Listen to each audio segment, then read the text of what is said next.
ধরাধরি কিছুতেই নাই। কি বলেন? এই যে বাংলাদেশে আমাদের কিছু ছেলেরা শহীদ হইতেছে, বিএনপির গুলি খায় আমলিগ মরে, আমলিগের গুলি খায় বিএনপি মরে, আমলিগের দেখায় শিবির মরে, শিবিরের দেখায় জাতীয় পার্টি মরে, আর শহীদ হয়ে যাইতেছে। এটা শুধু শহীদের সিরিয়াল বাড়ানো হইতেছে। শহীদ কি এত সহজ?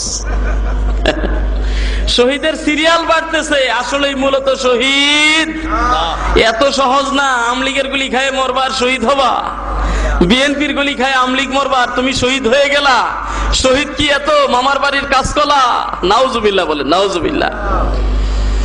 দল নিয়ে মারামারি করো, গদি নিয়ে মারামারি করো, স্বার্থ নিয়ে মারামারি করো, সন্ত্রাসীর গুলিতে একজন আরেকজনকে মারামারি করো, জোরে বলেন ঠিক কিনা? আর তোমার নাম দিয়ে দাও শহীদ, শহীদের নামটার তুমি নাপাক করছো, জোরে বলেন ঠিক কিনা?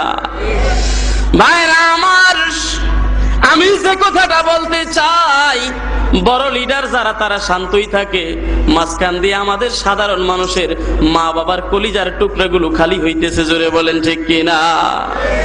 এই গ্রামে গঞ্জে আপনার বাড়ির পাশে একটা পয়েন্টের মধ্যে কিছু ছাত্রলীগের পোলা পান, কিছু ছাত্র দলের ছেলে পান, তারা যুদ্ধ করে মারা যায়, মা বাবা কান্দে, গড়াগড়ি দেয়, আপনার নেতা নেত্রী কোনোদিন আপনার বাড়িতে দেখতেও আসে না, জোরে বলেন ঠিক কিনা? হাসিনা খালিদা এক জায়গায় বসে ইফতার করে, আর তোমরা জায়গায় বসে মারামারি করো, জোরে বলেন ঠিক কিনা? বুঝো না রে বাঙালি, মায়ের বুকটারে খালি করো। তোমার কিসের তো বাহাদুরি? তুমি কি দায়িত্ব পাবে? বরং রাস্তায় কুত্তার মতো মরে কায়ত হয়ে থাকো আর শহীদ হইতেছো, জোরে বলেন ঠিক কিনা?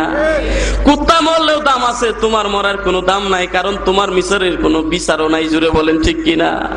যেই মরার কোনো বিচার নেই, এটা তো কুত্তা মরাই, জোরে বলেন ঠিক কিনা?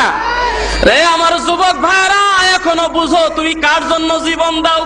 এই জীবনটার বড় দাম আছে। জীবনটা আল্লাহ কি জন্য দিয়ে দুনিয়াতে পাঠাইছে, এই জীবন দিয়ে আমার আল্লাহকে চিনো, জোরে বলেন ঠিক কিনা?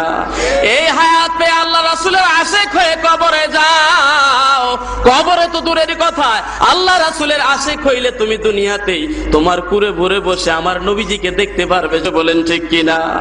এই হায়াত পেয়ে আল্লাহ রাসূলের আশিক হয়ে কবরে যাও।